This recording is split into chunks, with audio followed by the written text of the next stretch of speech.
com você. Deus te abençoe. Abra sua Bíblia comigo, lá em 1 Reis.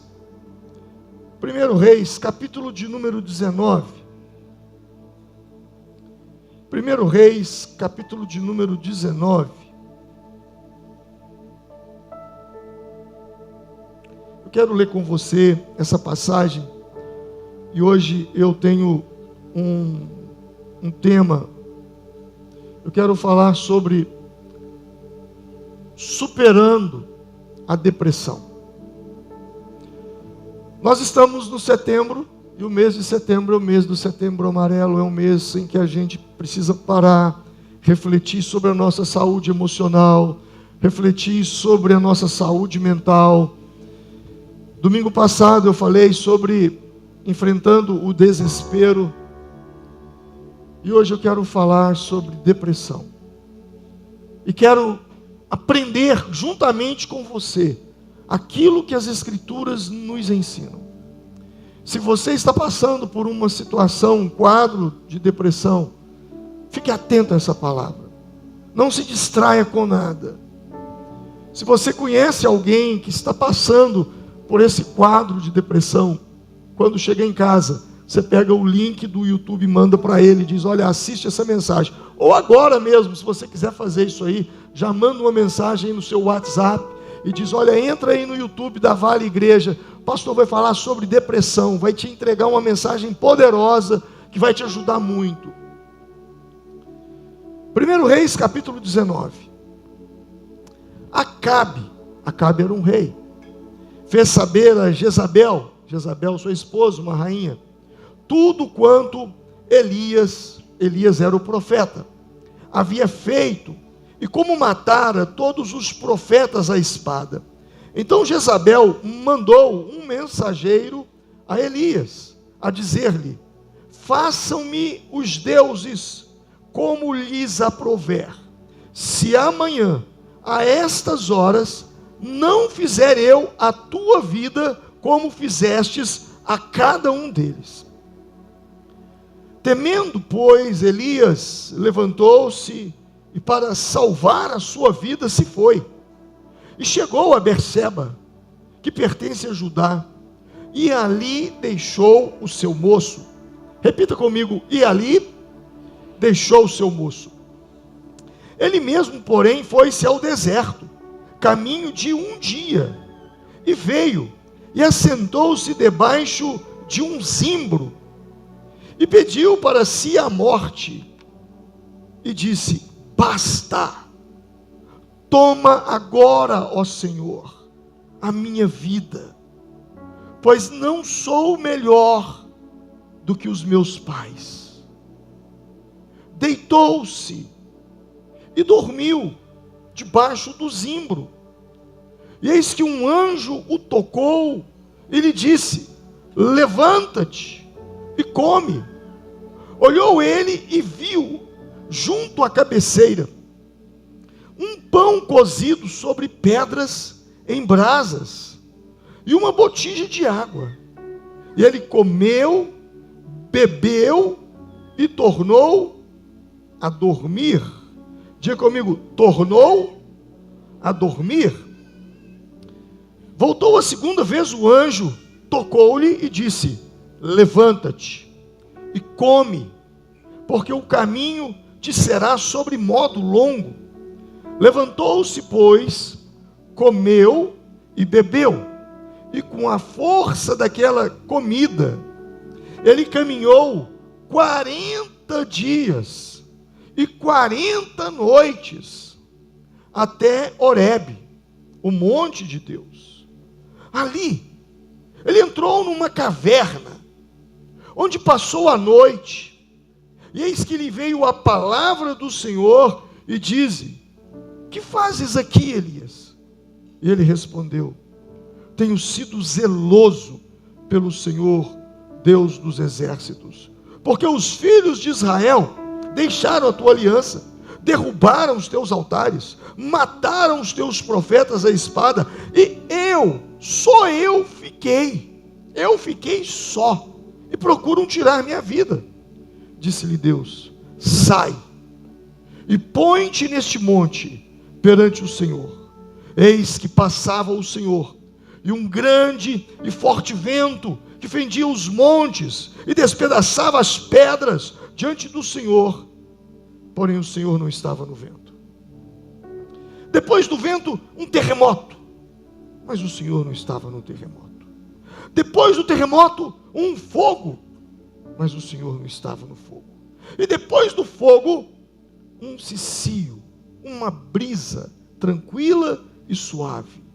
Ouvindo, Elias envolveu o rosto no teu manto e saindo, pôs-se à entrada da caverna. E eis que lhe veio uma voz e lhe disse: que fazes aqui, Elias? E ele respondeu: tenho sido em extremo zeloso pelo Senhor, Deus dos exércitos, porque os filhos de Israel deixaram a tua aliança, derrubaram os teus altares, mataram os teus profetas à espada, e eu fiquei só, e procuram tirar minha vida. Disse-lhe o Senhor: vai, volta ao teu caminho, para o deserto de Damasco, e chegando lá, unge a Azael, rei sobre a Síria. A Jeú, filho de Ninsi, ungirás rei sobre Israel. E também Eliseu, o filho de Safate, de Abel Meolá, ungirás profeta em teu lugar. Amém. Obrigado, Senhor.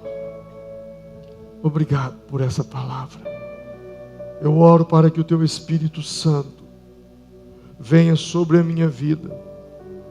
Tome a minha voz, tome os meus lábios e usa-me, Senhor, nessa noite para libertar todas as pessoas que estão debaixo de uma depressão, todas as pessoas que perderam o sentido da vida, todas as pessoas que já não têm mais vontade de viver, todas as pessoas que estão passando por uma situação de choro, de angústia, e toma cada pessoa nesse lugar, para que eles aprendam a ajudar aqueles que estão passando por isso.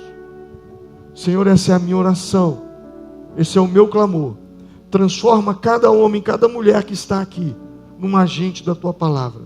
Quando terminar esse culto, que eles saiam desse prédio como missionários e missionárias, para pregar essa palavra que eles vão ouvir aqui hoje, e libertar a muitos que estão lá fora, cativos na escuridão da depressão, nos calabouços da depressão, em nome do Senhor Jesus. Todos digam graças a Deus. Irmãos, quando você lê os capítulos anteriores de 1 Reis, da história do profeta Elias, você percebe que não tem nada a ver o Elias do capítulo 17, o Elias do capítulo 18, com o Elias do capítulo 19. Elias não foi um profeta, Elias foi o profeta. O profeta. Eu desconheço alguém que tenha sido usado tanto por Deus como Elias. Só Moisés. Tanto é que no Apocalipse, quando fala das testemunhas, das duas testemunhas, fala que elas virão no espírito de Moisés, no espírito de Elias, porque foram poderosos em Deus. Elias, ele profetizou, ele estendeu as mãos sobre os céus. Israel estava em pecado, e ele disse que não chova sobre a terra até segunda ordem. E quando ele fez essa oração, a chuva parou. 3 anos e 6 meses não caiu uma gota de água sobre a terra. Nesse período, ele foi para o ribeiro de Querite. Havia fome, e Deus enviou aves, corvos, que levavam comida para ele, e ele foi alimentado. Deus mandava os pássaros levar comida para ele. Quando o ribeiro de Querite seca, ele vai para Sarepta. E lá ele opera um grande milagre na casa de uma viúva. Uma viúva, ele pede, olha, me dá de comida. E a viúva diz, olha, o que eu tenho aqui para comer é para eu e meu filho comer hoje e morrer amanhã, nós não temos comida. E ele então diz, faz um bolo para mim. E a Bíblia diz que ela fez. E Deus operou um milagre. E ele disse, não faltará azeite e nem farinha nessa casa. O rei Acabe ficou louco, Jezabel ficou louca, temos que acabar com esse homem. Mandaram uma companhia de soldados, um capitão e 50 soldados, para prenderem Elias. E quando o capitão chegou lá, disse, Elias, homem de Deus, vem conosco. E ele disse, sou eu, homem de Deus, que consuma a você e os teus 50. Fogo do céu desceu e matou aqueles 50 homens. Veio uma outra companhia, com mais 50. Ele orou, fogo de Deus caiu e consumiu mais os 50 e os 2 capitães. 102 homens morreram. Veio uma outra companhia, e o capitão disse, olha, não manda fogo não, por favor. Eu sei que você é homem de Deus. O capitão foi humilde, e aí ele então não fez nada. Mas chegou um dia, em que Elias orou, e ele disse que Deus deveria abrir os céus. 3 anos e 6 meses depois, Deus abre os céus e começa a chover. E Deus disse, vocês não podem ficar entre 2 senhores. Se Baal é Deus, vocês vão servi-lo. Se o Senhor é Deus, então nós serviremos o Senhor. E nós vamos fazer um desafio no Monte Carmelo. Nós vamos colocar um sacrifício, um animal em sacrifício. E o Deus que for Deus responderá por meio do fogo. E os 450 profetas de Baal começaram então a fazer rituais. E nada aconteceu. Absolutamente nada aconteceu. Elias começou a zombar. Grita mais alto, talvez seu Deus está surdo. Olha, quem sabe seu Deus foi viajar e não pode te atender. Não aconteceu nada com eles. Elias então, diz a Bíblia, que ele pega 12 pedras representando as 12 tribos de Israel. Mata um novilho, coloca o animal sobre aquelas pedras, faz um rego em volta, pega cântaros de água e enche o rego de água. E ele faz uma oração. Segundo alguns estudiosos, a oração de Elias durou 8 segundos. E ele disse, Deus, se o Senhor é Deus, e se eu sou teu servo, envia fogo do céu agora e consuma esse holocausto. Fogo de Deus desceu e consumiu o holocausto. E o povo foi à loucura. E ele diz, matem os profetas de Baal. E as pessoas saíram, eles exterminaram naquele dia 450 falsos profetas. Que homem poderoso é esse? Mas aí o capítulo 19 começa mostrando uma situação que não tem nada a ver com esse homem.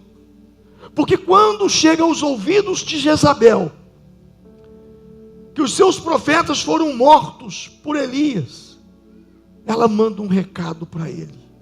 E ela diz, se até amanhã, essa hora, se eu não fizer com você o que você fez com os meus profetas, eu vou acabar com sua vida.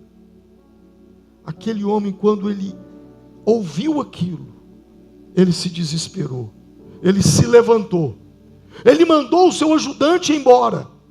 O texto vai dizer que ele disse ao seu moço, o seu discípulo, versículo 3, vai embora. E ele então foi para o deserto, assentou-se debaixo de um pé de zimbro, e ali, ele fugindo da morte, pediu a Deus, o quê? A morte. Mata-me, meu Deus, eu não sou melhor do que os meus pais, mata-me. E aquele homem só queria ficar dormindo. O anjo veio, tocou nele e disse, come. Ele, não, eu não tenho fome, eu não quero comida. Come. O anjo então insistiu, ele comeu. E depois de comer, sabe o que ele fez? voltou a dormir. E o anjo veio outra vez e disse: come mais. E com essa comida caminha até Horebe. E ele caminhou até o monte 40 dias e 40 noites. E ele se refugiou dentro de uma caverna. E ali ele ficou esperando Deus. E a Bíblia diz que veio um fogo, Deus não estava no fogo. Veio um vento forte, Deus não estava no vento forte. Veio um terremoto, Deus não estava no terremoto. E veio uma brisa suave, e Deus estava na brisa. E ali Deus cura aquele homem. Mas cura de quê? Imagine que esse Elias do capítulo 19 resolve ir numa cidade e falar assim: eu vou buscar uma ajuda médica. Eu não estou bem, eu estou com alguns sintomas que não está legal. E então ele procura um médico. E quando ele chega para o médico diz: o que você está sentindo? Ele diz: doutor, tudo começou com uma ameaça de morte. Eu recebi uma carta de Jezabel dizendo que iria me matar. E depois que eu recebi essa carta, eu entrei numa crise de ansiedade tão forte. A vontade que me deu é de sumir, de fugir. E eu fiz isso. Eu fui para o deserto. E lá, doutor, eu fiquei com muito medo. Um medo tão forte, um pavor tão grande, uma angústia. Eu me isolei. Eu tinha um discípulo que me ajudava. Eu falei: olha, eu vou embora, eu não quero que ninguém fique perto de mim. Eu demiti meu ajudante, porque eu não queria que ele me visse naquele estado. Doutor, uma vontade de morrer. Uma vontade de morrer. Eu orei, doutor. Eu disse: Deus me mata, Deus me leva, acaba com minha vida. Doutor, eu não sei o que aconteceu comigo. Eu só quero dormir. O senhor não tem um remédio aí para me dar? Eu só quero dormir. Eu só quero ficar dormindo, doutor. Mais nada. Um sono, uma vontade de dormir. Eu fui para debaixo de um pé de zimbro e ali eu dormi. Eu perdi a fome. Eu não tenho vontade mais de comer. Doutor, o senhor pode me ajudar?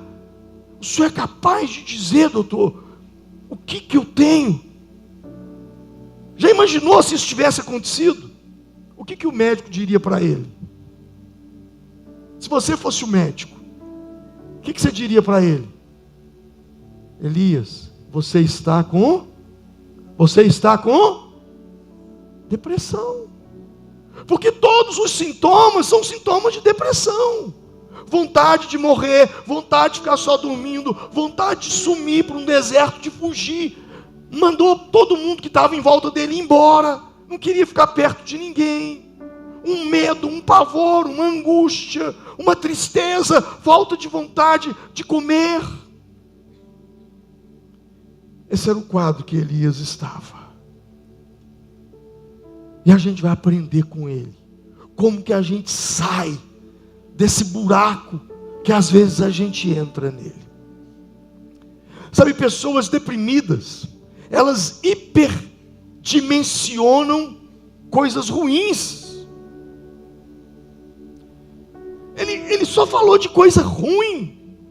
A ameaça de Jezabel, enquanto ele tinha tanta coisa boa para falar. Olha, doutor, eu orei, os céus se fecharam, 3 anos e 6 meses sem chover. Doutor, Deus me ama tanto que Ele mandou pássaros me sustentar com comidas. Doutor, eu cheguei na casa de uma viúva, eu orei, houve multiplicação de alimentos. Doutor, eu orei, fogo dos céus queimou, matou 100 homens que queriam me matar. Fogo de Deus desceu, acabou com os profetas de Baal. Ele podia ter falado isso, mas não. O que ele fala? Estou sendo ameaçado de morte.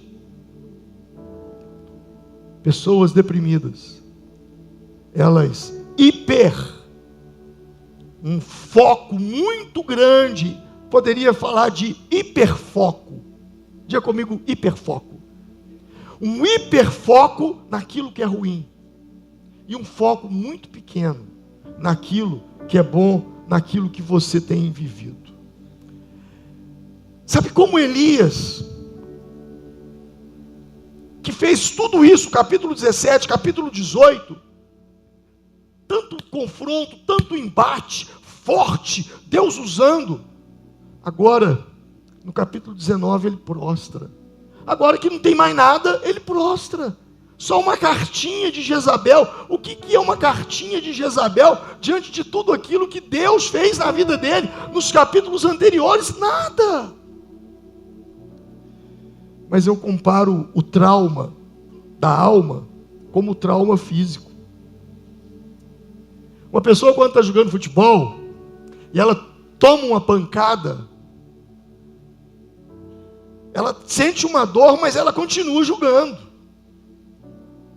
Mas depois que acaba o jogo, que ela chega em casa, que o corpo esfria, aí é que ela vê o inchaço. Se identifica? Isso acontece na nossa alma. Às vezes vem situações, às vezes vem pressão tão grande sobre nós, desafios tão imensos, que você fala, cara, agora eu não posso. Como diz o ditado, eu não posso arregar. Agora eu tenho que ir para a luta, eu tenho que ir para a briga, eu não posso baixar a guarda. E você se transforma, você vira um leão, você vira uma leoa, e você vai para cima e resolve. E quando tudo passa, no outro dia você adoece, você prostra. No outro dia que era para você estar comemorando tudo aquilo, olha o que aconteceu, gente, foi incrível como Deus me usou, eu resolvi todos aqueles problemas, eu bati de frente, eu não corri, eu enfrentei, e deu certo, e está tudo resolvido. A hora de você celebrar e se alegrar, você prostra e diz, Deus, eu não aguento mais, acaba com a minha vida, me leva. Essa foi a oração desse homem. Ele é tomado por uma baixa estima, uma sensação de inutilidade, que ele fala assim, Deus me leva, eu não sou melhor do que os meus pais. Pessoas que estão passando por momentos assim, elas usam de muita comparação. Ele se compara com os pais dele e diz, eu não sou melhor que os meus pais. Comigo. E esse é um problema. Porque a gente começa a se comparar, a fazer comparações, e são comparações injustas, porque a gente só pega, aí você entra lá no Instagram, e você vê o pessoal, todo mundo alegre, feliz, curtindo férias, carrão, fazendo isso, fazendo aquilo outro, aí você pega aquele lado bom do Instagram, e compara com a miséria que você está vivendo. Você fala, minha vida não presta não. E aí você começa a rodar a tela. E quanto mais você roda a tela, mais você vê que o povo lá da tela é feliz e você está vivendo. Eu acho que o melhor remédio para quem está deprimido é parar de rodar a tela de celular. Fuja disso. A última coisa que você precisa nesse momento é ficar em rede social. Mas o que me chama a atenção aqui é que se nós compararmos o Elias do capítulo 17, do capítulo 18, com o Elias do capítulo 19, não são as mesmas pessoas. O que faz um homem enfrentar 450 profetas no domingo e fugir de uma mulher na segunda? O quê? O que nos leva a entrar em estados depressivos? O quê? E se você ver o capítulo 4, o versículo 4, a parte B, pois não sou melhor que os meus pais. Ele começa a contar uma história. Toda depressão começa com histórias. Histórias que a gente conta para a gente mesmo. Você vê uma situação, você vê uma cena, e você começa a contar uma história. Só que não é uma boa história. Uma história que te afunda. Por isso eu digo, você é a história que você fala sobre você. Você é a história que você conta sobre você. Você é a imagem que você tem de você. Os espias se viram como gafanhotos e se tornaram gafanhotos. Mefibosete se via como um cão morto e se comportava como um cão morto. A sua autoimagem fala muito daquilo que está dentro de você. A história que você conta para você. E nessa história, parece que não existe problema no mundo. Porque, olha só, no versículo de número 10, eu quero que você fique com sua Bíblia aberta aí, que a gente vai caminhar aí dentro desse 1 Reis, capítulo 19, hein? E ele respondeu: tenho sido zeloso pelo Deus dos exércitos, porque os filhos de Israel deixaram tua aliança, derrubaram teus altares, mataram teus profetas, e só eu fiquei. Ou disse numa outra tradução: e eu fiquei só. Diga comigo: e eu fiquei só. Diga de novo: e eu fiquei só. Eu acho isso aqui de um orgulho tão grande. Porque não existe problema no mundo, existe o meu problema. Eu fiquei só, eu sou o único. E Deus fala com ele: eu tenho mais de 7.000 aí, que não dobraram seus joelhos a Baal, vê se cai sua ficha. E esse é um problema. O problema de pessoas que às vezes estão deprimidas, é que parece que não existe problema no mundo, só existe o problema dele. Para mim, uma das maiores ferramentas de cura para um estado depressivo, e a gente vai ver isso no decorrer do texto, além de sair da caverna, é se envolver com pessoas. Porque quando a gente se envolve com pessoas, a gente começa a perceber que existem pessoas cuja situação é pior do que a nossa. Como pastor, muitas vezes eu estou envolvido com as mazelas das pessoas, e eu me deparo com cada situação que eu digo para mim mesmo: eu não tenho problema, eu não tenho problema. A gente acha que tem problema quando a gente fecha os olhos para o mundo e olha só para a gente. Mas quando você vai numa UTI, quando você vai numa quando você vai numa mão amiga, quando você vai em determinados lugares que você não gosta de ir, quando você entra numa UPA, quando você entra numa santa casa, quando você começa a andar pelos corredores, aí você diz: cara, eu era feliz e não sabia. Eu pensava que eu tinha um problema muito grande, mas eu estou percebendo que meu problema não é tão grande diante do desafio que algumas pessoas levam. E esse texto ele fala justamente disso. Porque Elias, ele comete um erro. E qual foi o erro que ele cometeu? Porque na cabeça dele, quando ele desafiasse os profetas de Baal, e Deus respondesse como Deus respondeu, quando ele orasse e Deus mandasse chuva, porque todo mundo sabia que não estava chovendo por causa dele, tanto é que eles o chamavam de o perturbador de Israel. Foi aquele homem que fez uma reza braba e o céu fechou. Foi aquele homem que orou. Então ele cria que quando ele orasse e o céu se abrisse para chover, que quando ele orasse e Deus respondesse por meio do fogo e desmoralizasse os profetas de Baal, na cabeça dele todo mundo ia se converter. Ou seja, ele cometeu um grande erro, que eu muitas vezes cometo, que você também comete. E que erro é esse, pastor? O erro de colocar expectativa nas pessoas. Na cabeça dele, ele pensou: agora sim, todo mundo vai se converter. O rei Acabe, a rainha Jezabel, eles vão se converter. E eles vão chamar o profeta para orar pelas decisões que tem que ser tomado no contexto político da nação. Agora depois de tudo isso que aconteceu, os reis vão decretar jejum e oração pelo país, dia de arrependimento. Ele começa a imaginar isso. As crianças não serão consagradas mais a Moloque, mas serão consagradas a Deus. Os templos de Baal serão fechados. Os ídolos de Baal serão despedaçados.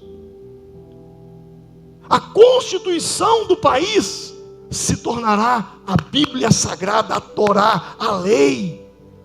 E ele creu que isso ia acontecer. E ele pensou então que agora ele seria honrado. Tapete vermelho para o profeta, o homem de Deus que orou e choveu, o homem de Deus que orou e veio fogo dos céus. Só que ao invés de um tapete vermelho, ao invés de honra, ele recebe uma carta de ameaça: eu vou te matar. E Elias se frustrou, como eu me frustro, como você se frustra. E se frustrou por quê? Porque ele colocou expectativa nos outros. Se eu fizer isso, fulano vai fazer aquilo. Muitas das nossas frustrações, muitas das nossas decepções são frutos de expectativas erradas que nós colocamos nas pessoas. Pare, pense por um momento. Se uma pessoa não correspondeu à minha expectativa, se uma pessoa não correspondeu à expectativa que eu criei sobre ela, se a pessoa não correspondeu à minha expectativa e eu me frustrei, a culpa é de quem? É dela ou é minha? É dela ou é minha? De quem? É minha. Porque fui eu quem criei expectativa. Talvez você está frustrado, talvez você está decepcionado com uma pessoa, porque você fez uma coisa e você imaginou que ela responderia de uma outra forma. Você criou uma expectativa. Estou frustrado, estou decepcionado, não ajudo mais ninguém. Fui ajudar uma pessoa, eu pensei que ele ia fazer isso, muito pelo contrário, nem me agradeceu. Por isso que a Bíblia diz, quando você faz uma coisa com a mão direita, a esquerda nem precisa ficar sabendo. E quando você faz, não faz para o homem, faz para Deus. Não, eu estou fazendo, mas eu sou muito bonzinho. Não, eu não sou bonzinho, não, eu não presto, meu coração é ruim. Eu estou fazendo porque Deus quer que eu faça. Não coloque expectativa sobre a vida das pessoas. Elias, ele se deprimiu porque ele fez plano para os outros. E às vezes nós fazemos isso. Gente, eu não tenho controle, muitas vezes, nem sobre a minha vida. Nem sobre a minha vida. Ontem nós estávamos no evento de homens e eu tive que sair de lá meio que correndo, não pude ficar até o final porque eu tinha um compromisso no sul de Minas, em Lavras, na nossa igreja lá.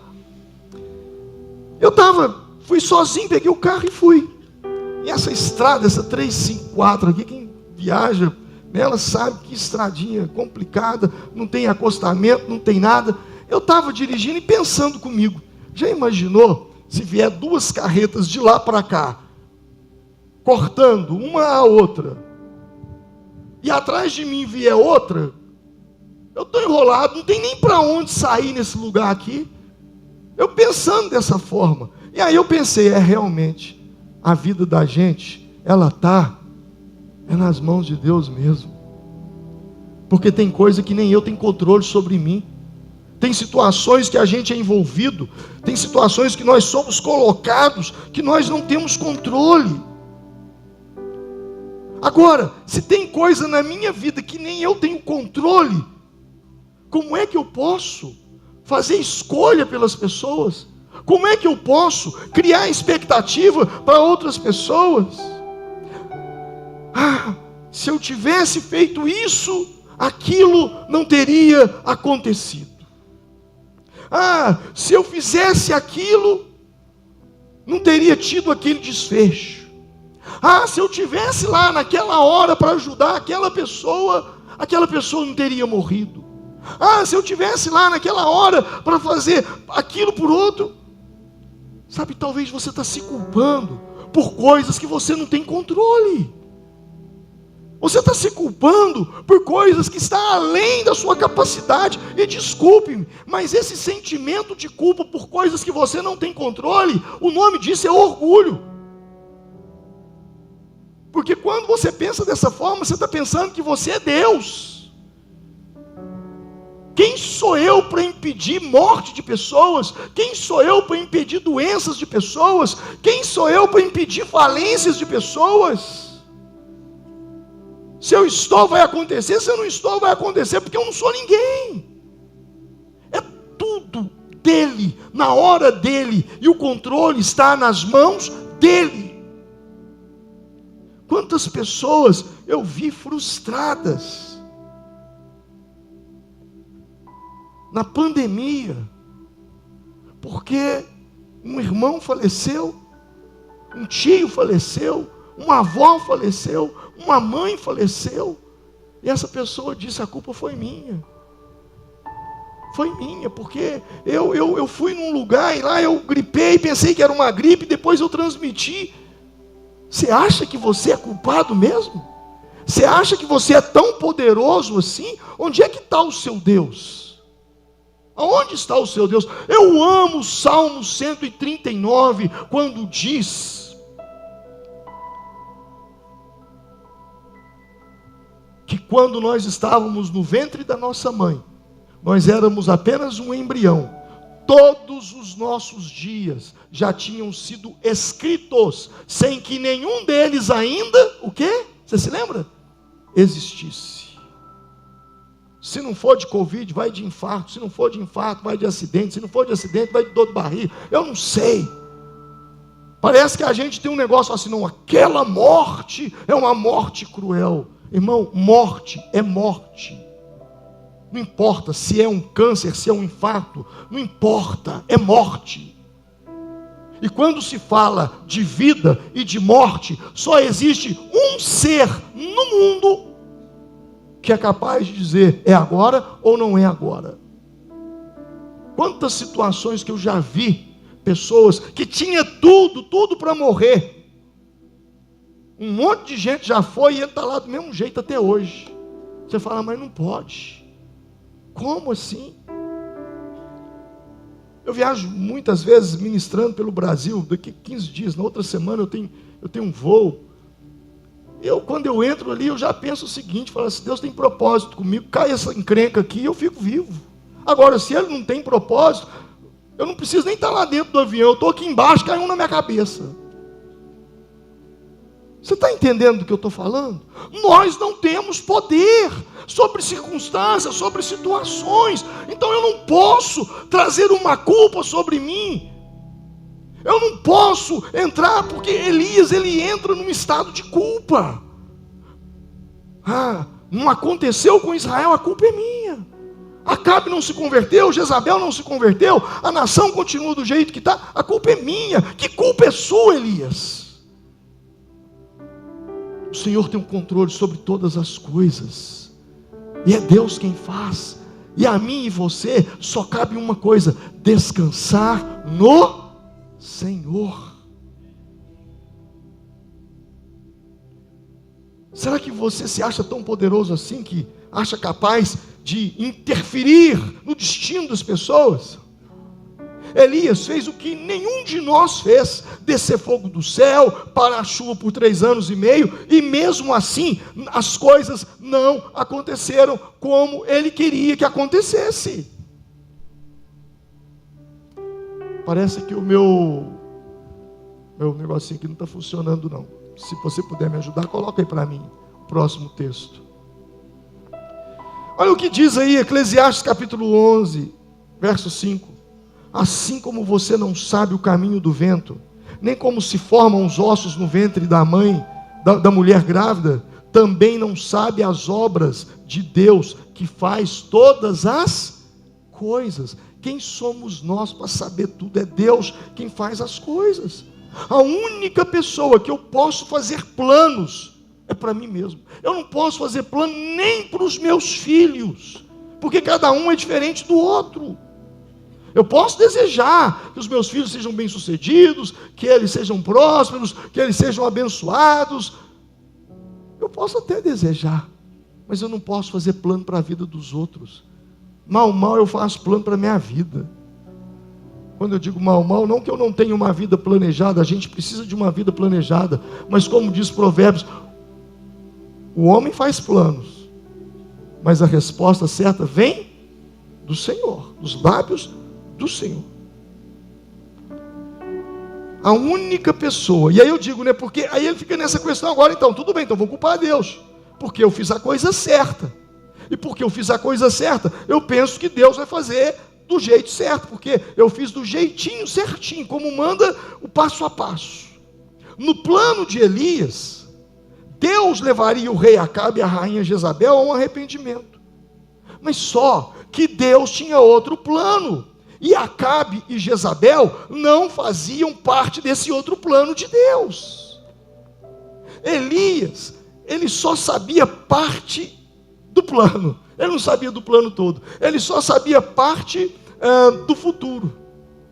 E eu fico muito feliz por saber que Deus me esconde grande parte do meu futuro. Você não fica feliz por isso, não?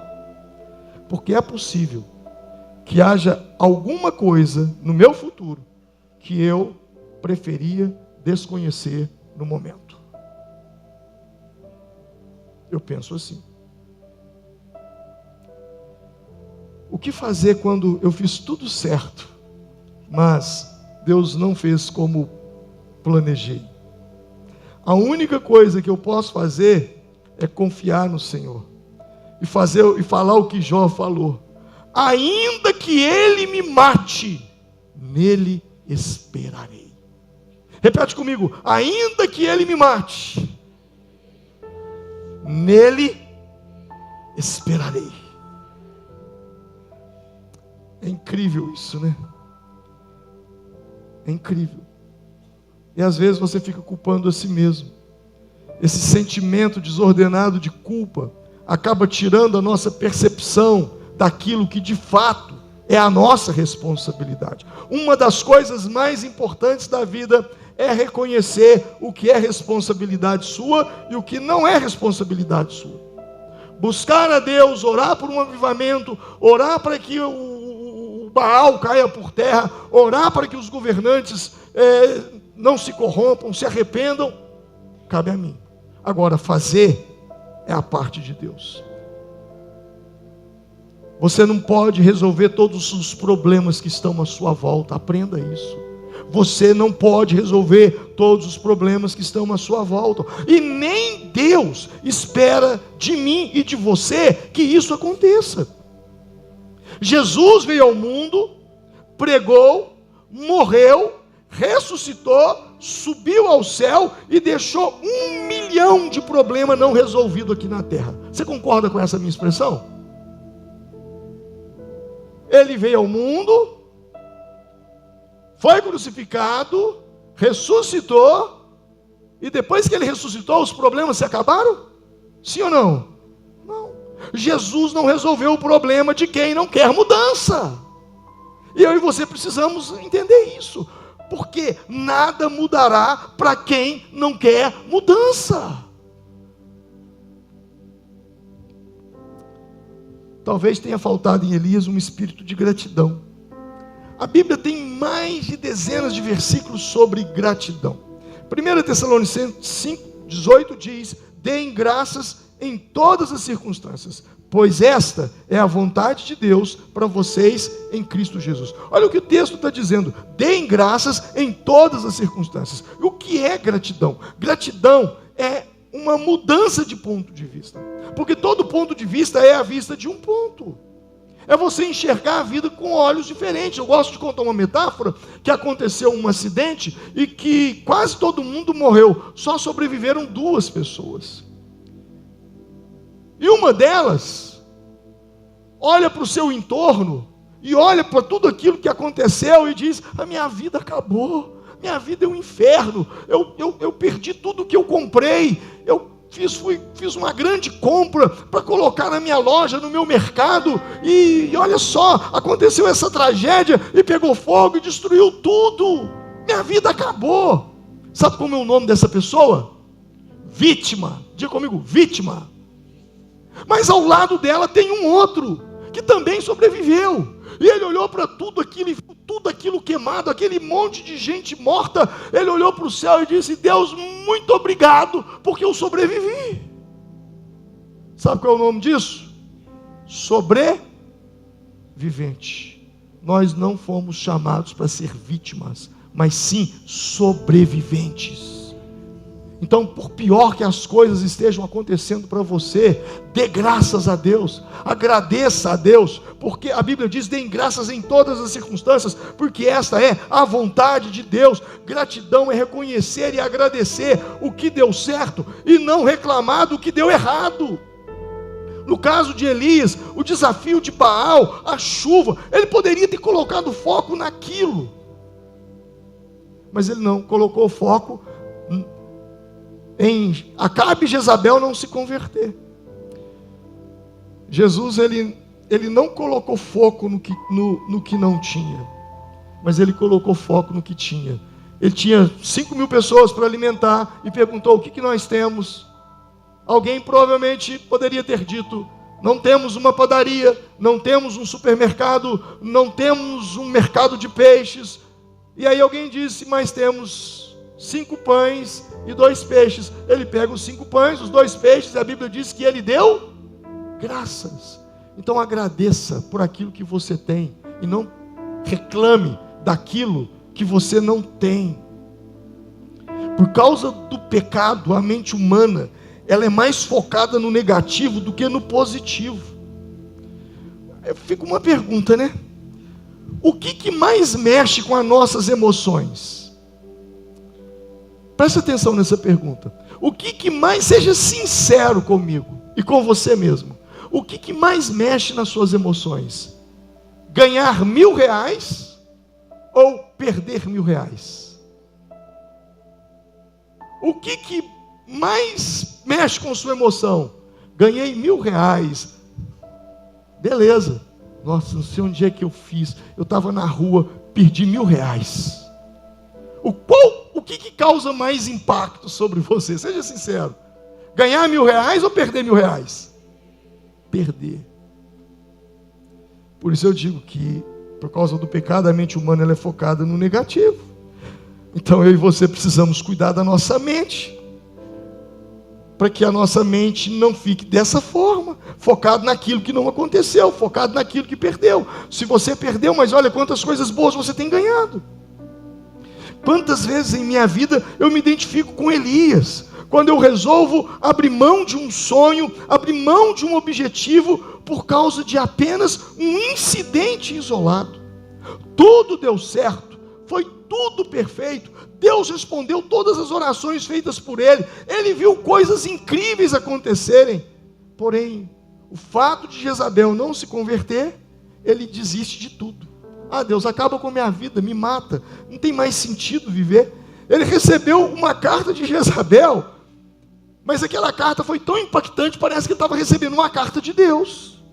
E às vezes nós damos muita importância às coisas que não merecem importância alguma da nossa parte. Às vezes nós damos muita atenção a palavras que não merecem nem resposta. Aprenda isso, tudo aquilo que você foca, cresce. Então ponha seu foco naquilo que compensa e não naquilo que não compensa. Elias, ele confiou nos seus sentimentos, ele se entristeceu por não ver aquilo que ele queria ver, ele se abateu. Ontem eu falava com os homens, ao invés de ser verdadeiro com os seus sentimentos, seja verdadeiro com o propósito que Deus tem para você, seja verdadeiro com a missão de vida que Deus te deu. Ser sincero consigo mesmo não significa ser sincero com as suas emoções, não significa ser fiel aos seus sentimentos. Mesmo porque, se eu tivesse um amigo que mente para mim, como os meus sentimentos mentem para mim, eu não confiaria nele. E eu vou repetir isso. Se eu tivesse um amigo que mente tanto para mim, como os meus sentimentos mentem para mim, eu não confiaria nele. Quantas vezes os meus sentimentos, quantas vezes as minhas emoções mentiram, e eu caí, Caí porque não ouvi Jeremias 17, verso 9. O coração é mais enganoso que qualquer outra coisa, e sua doença é incurável. Quem é capaz de compreendê-lo? Agora, como é que Deus tratou isso em Elias? Até aqui nós falamos da depressão, do sintoma, das coisas que acontecem na vida que podem nos deprimir. Mas como é que Deus tratou isso? Quando Elias estava dentro da caverna, olha aí, você está com a sua Bíblia aberta? Versículo 9. Ali entrou numa caverna, onde passou a noite, e eis que veio a palavra do Senhor e disse: o que fazes aqui, Elias? Repete comigo: o que fazes aqui, Elias? Mais uma vez: o que fazes aqui, Elias? Deus perguntou a ele: o que fazes aqui? Deus não perguntou a ele, Deus não disse a ele: o que fazes aí? Existe uma diferença. O que fazes aí? O que fazes aqui? Se eu digo: o que fazes aí? Eu estou aqui e o Elias está lá. Mas se eu digo: o que fazes aqui? Então eu estou com ele. Isso é poderoso, porque Deus poderia ter dito: o que fazes aí? Mas Deus não disse o que fazes aí. Deus disse: o que fazes aqui? Porque seja na caverna, seja na escuridão, seja onde você estiver, eu estou com você. Aleluia! Isso é poderoso. Eu estou com você, diz o Senhor. Quando Deus diz: o que fazes aqui? É porque Ele estava ali com ele. Perceba que não é Deus do lado de fora da caverna dizendo: o que você está fazendo aí dentro? Mas é Deus do lado de dentro da caverna dizendo: o que fazes aqui? Elias estava no sofrimento, Elias estava num quadro depressivo, Elias estava com medo, Elias estava com ansiedade, mas Deus não abandonou Elias. Deus estava com ele dentro da caverna. Não importa o que você esteja vivendo, Deus está na caverna com você. E aí, no versículo 11, Deus disse para ele: sai da caverna. E Deus pergunta novamente: o que fazes? Versículo 13: o que fazes aqui? Mas agora ele está do lado de fora da caverna. E por que Deus pergunta a mesma coisa? Porque ele estava preso numa cadeia de pensamento. E muitas pessoas estão presas, não com grades de ferro, mas grades de pensamento. Olha aí, você está com sua Bíblia aberta, acredito eu. Olha aí o versículo de número 10. E ele respondeu, Deus fez uma pergunta para ele: o que fazes aqui? No versículo 9, o que fazes aqui? E o que ele responde? Tenho sido zeloso pelo Senhor, Deus dos exércitos, porque os filhos de Israel deixaram a tua aliança, derrubaram teus altares, mataram teus profetas à espada, e eu fiquei só, e procuram tirar-me a vida. Agora olha o versículo 13, Deus, ele está de fora, e Deus pergunta para ele: o que fazes aqui, Elias? E sabe o que ele responde? A mesma coisa que ele respondeu no versículo 10. Olha o versículo 14. E ele respondeu: tenho sido extremamente zeloso pelo Senhor, Deus dos exércitos, porque os filhos de Israel deixaram tua aliança, derrubaram teus altares, mataram teus profetas à espada, e eu fiquei só, e procuraram tirar a minha vida.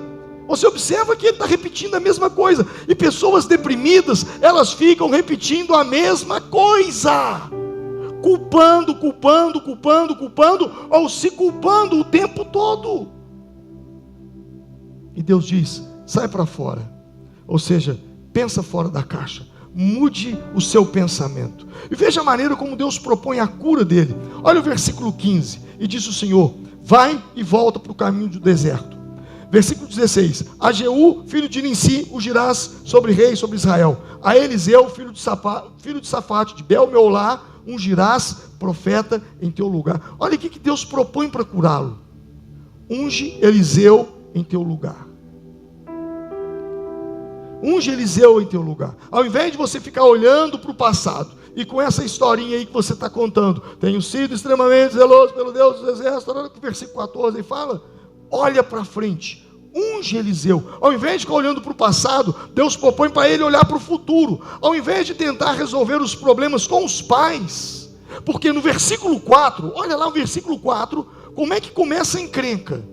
O final do versículo 4, e pediu para si a morte, e diz, basta agora, ó Senhor, não sou melhor do que os meus pais. Diga comigo, não sou melhor do que os meus pais.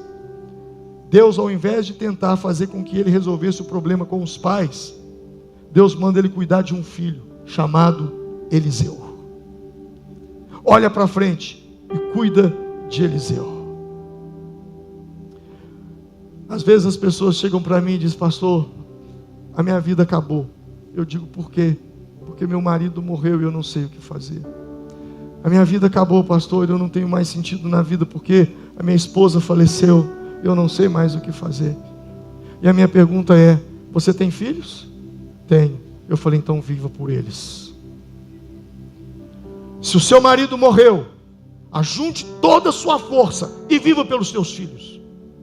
Dê sua vida por eles. Se a sua esposa morreu, viva pelos seus filhos. Foi isso que Davi fez. Quando o filho dele estava doente, ele jejuou e orou, e orou, e orou. Ele se prostrou. Mas quando alguém disse, seu filho morreu, a Bíblia diz que ele levantou, comeu e bebeu, ungiu a sua cabeça e saiu. E alguém disse, eu não te entendo, seu filho estava doente, você estava prostrado, agora seu filho morreu, você se levanta. Ele disse, mas é isso mesmo, o que eu podia fazer eu fiz, não deu certo, agora eu sigo minha vida. Olha para frente, olha para frente. Você perdeu uma pessoa, você se deprimiu, mas olha quantas pessoas Deus deixou ao seu redor vivas. Você não pode prostrar, você não pode baixar a guarda, porque você tem uma família, você tem gente que precisa de você, você tem crianças, você tem meninos, você tem meninas, você tem pessoas que precisam de você. Ao invés de ficar olhando para o passado, Deus diz, olha para frente. Seja forte para cuidar de Eliseu. Vai cuidar de Eliseu. E sabe o que é cuidar de Eliseu? Eliseu não era filho de Elias, mas Deus estava falando, adota um filho espiritual. Não existe nada melhor para a cura de quadros depressivos do que pegar pessoas e cuidar delas. Quer receber uma cura? Vira líder de célula. Vai cuidar da vida das pessoas. Vai ajudar as pessoas. Vai ministrar sobre a vida das pessoas. Vai servir as pessoas. Porque quando a gente está servindo pessoas, porque quando a gente está discipulando pessoas, nós não temos tempo para olhar para dentro de nós e ficarmos sentindo a dor. A maneira de Deus curar a depressão de Elias foi colocando alguém para ele cuidar. Veja que no versículo 4, quando ele entra num quadro depressivo, a primeira coisa que ele fez foi abandonar o seu moço, foi largar o seu discípulo. E agora Deus diz, arruma um outro discípulo. E esse ensinamento de Deus em Elias, no discipulado, sobre Eliseu, é tão forte, que quando Deus fala de restaurar relação entre pais e filhos, Deus poderia ter usado o profeta Samuel, Deus poderia ter usado Moisés, Deus poderia ter usado o profeta Jeremias, mas Malaquias capítulo 4, Deus usa Elias. Vejam, eu enviarei a vocês o profeta Elias antes do grande e terrível dia do Senhor, e ele converterá o coração de quem? Dos pais aos filhos, e o coração dos filhos aos pais, para que eu não venha e fira a terra com maldição. Deus usa o exemplo de Elias, que foi cuidar de alguém que nem filho dele era, Eliseu, e ele cuidou tão bem, que Eliseu recebeu porção dobrada do espírito de Elias. Versículo 4, e eu vou encerrar. Todos nós podemos passar por momentos como este. O fato de eu ser um pastor, um homem de Deus, alguém que tem dedicado a vida ao Senhor, não me isenta. Porque muito maior em Deus do que eu, foi Elias. Mas uma coisa eu e você precisamos aprender. Elias, no versículo 4, ele disse, Senhor, tira a minha vida, tira a minha vida. Moisés, em Números capítulo 11, o Moisés que abriu o mar vermelho, ele disse: se é assim que vai me tratar, mata-me agora. E o que dizer do Jó? Jó, passando por tudo o que ele passou, ele disse: pereça o dia do meu nascimento, e a noite em que se anunciou, nasceu um menino. E Jeremias, no capítulo 20, no verso 14, ele diz: maldito o dia em que eu nasci, não seja bendito o dia em que a minha mãe deu à luz. Elias, Moisés, Jó, Jeremias, todos eles tiveram motivos e circunstâncias diferentes para desejarem a morte, mas apesar disso, todos eles tiveram grandes vitórias. O desânimo profundo, a dor, o desespero, as tempestades não os destruíram e também não vão destruir você. O seu nascimento não foi por acaso. Deus tem um propósito na sua vida. Deus tem algo grandioso a fazer através de você.